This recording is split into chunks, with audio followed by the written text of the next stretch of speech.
మాకు లేదు అని చెప్పండి, పోండి మేనకృషిలో ఇవ్వండి. మరి ఇసుక తోలేది ఎవరు? ఇసుక కాంట్రాక్టులు ఎవరు? గ్రావెల్ కాంట్రాక్టులు ఎవరు? రోడ్డుకి సాగమల రోడ్డు గ్రావెల్ తోలేది ఎవరు? మట్టి తోలేది ఎవరు? మీ తెలుగుదేశం నాయకులే కుమిలి కుమిలి ఏడుస్తున్నారు రూములు 4 గోడల మధ్య. అయ్యా మాకేంది ఈ కర్మ? ఈ ఎమ్మెల్యే గారి కుటుంబ సభ్యులు అందరూ వచ్చి మరి కాన్స్టిట్యున్సీ మీద పడి గద్దల్లాగా గ్రావెల్కి ఒక రేటు, మట్టికి ఒక రేటు, ఇసుక్కి ఒక రేటు. ఇసుక్కేమో నెలకి 15,000 ట్రాక్టర్కి, గ్రావెల్కేమో యూనిట్కి 200 నుంచి 300 రూపాయలు మీ నాయకుల దగ్గర కూడా మీరు వసూలు చేస్తున్న విషయం నిజమా కాదా అని నేను అడుగుతున్నా. తెలుగుదేశం నాయకులు కూడా ఆత్మావలోకనం చేసుకోవాలి, గుండె మీద చేసుకోవాలి. మీరు ఎక్కడో చాటుమాటుగా బాధపడడం కాదు, మీరు అడగండి, మీరు బయటికి రండి.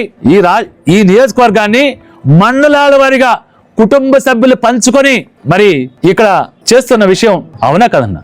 5 పేపర్ ఒకటి కాదు, 5 పేపర్ 5 ఛానల్స్ పుంకాలుగా ఎమ్మెల్యే గారి కుటుంబ సభ్యుల యొక్క పాత్ర వాళ్ళ ఛానల్స్ లోనే. ఏబిఎన్ ఛానల్ ఎవరిదయ్యా? TV5 ఎవరిదయ్యా? Prime 9 ఎవరిదయ్యా?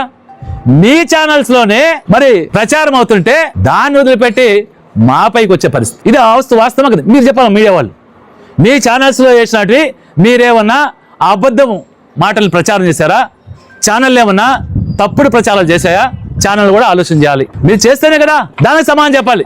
దానికి సమాధానం చెప్పకుండా ఈ కార్యక్రమం. మేము రైతుల పక్షాన పోతే మా మీద కేసులు, అరెస్టు వారెంట్లు. మళ్ళీ ఇప్పుడే సత్యనారాయణ గారిని అరెస్ట్ చేసిన తెలుస్తా ఉంది, మా నాయకుడు ఎంపీపీ గారిని అరెస్ట్ చేసిన తెలుస్తా ఉంది, మా వైఎస్ఆర్ కాంగ్రెస్ పార్టీ నాయకుల్ని, మరి రైతులను కూడా. అప్పుడు అర్బన్ హౌస్ స్కీమింగ్ వస్తే ఈయన అర్బన్ హౌస్ స్కీమ్ కి జేఏగా పనిచేస్తున్నాడు. ఎన్ని లోట్లన్నీ అమ్మినాడో అది ఆయనకే తెలియదు. ఒకనొక సమయంలో స్వర్ణ ఎస్టేట్స్ వాళ్ళు ఎమ్మెల్యే నంబర్ అని చెప్పని ఆయన నంబర్ అనుకుని నాకు ఫోన్ చేసేసారు. లోడ్లు వస్తా ఉన్నాయి, ఎక్కడ తెచ్చాలి, మరి ఏ విధమైన వ్యాపారాలు చేసేవయ్యా నువ్వు, ఒకసారి తిప్పిపోయే మాకు కూడా చేస్తామని చెప్పని నీకు తెలియజేస్తా ఉన్నా. నాకు చేతగాల నన్ను పెంచిన ఆయనకి సుమారు 10 ఎకరాలు ఉన్నింది. ఆయనకి చేతుగాళ్ళు ఉన్నారు ఆయన ఇంట్లో. అలాంటి కుటుంబంలో ఉన్నాను నేను అప్పుడు కూడా. మరి నేను పార్లమెంట్ సభ్యుడైనా, ఎమ్మెల్యే అయినా, టీటీడీ బోర్డు మెంబర్గా ఉన్నా. మరి ఈ రోజు నా ఆస్తులు వాళ్ళకి ప్రతి ఒక్కరూ నాకు తెలుసు, వాళ్ళకి తెలుసు నా నైజం గురించి.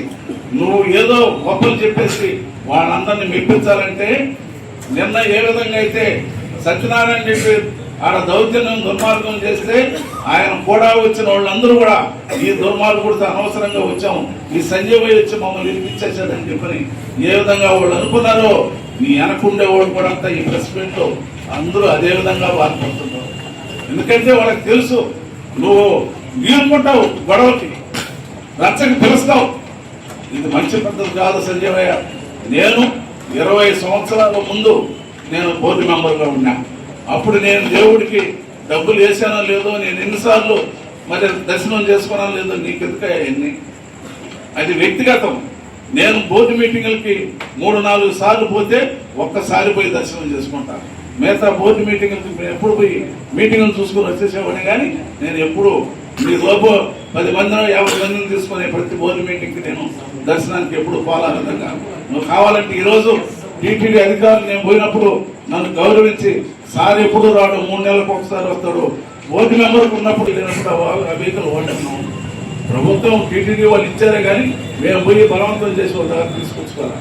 ఇలాంటి చిల్లర మాటలు మాట్లాడి ప్రజల్ని మభ్యపెట్టి లేదా ప్రజలను తప్పుగా పట్టించాలంటే ఎవరు నమ్మేవాళ్ళు లేరు.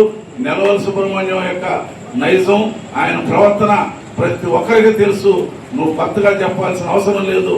నీకు లెఫ్ట్ రైట్ వాళ్ళకి నా గురించి సంపూర్ణంగా తెలుసు. వాళ్ళ మాట్లాడమను నేను ఏదైనా చెప్తాను, కానీ నువ్వు మాట్లాడే మాటలకి అది వాల్యూ లేదు. నువ్వు అందరినీ గీరుకుంటే ఒకటి మాట్లాడి 100 అడిగించుకుంటావే కానీ నువ్వు ఇది మంచి పద్ధతి కాదు సంజయ్.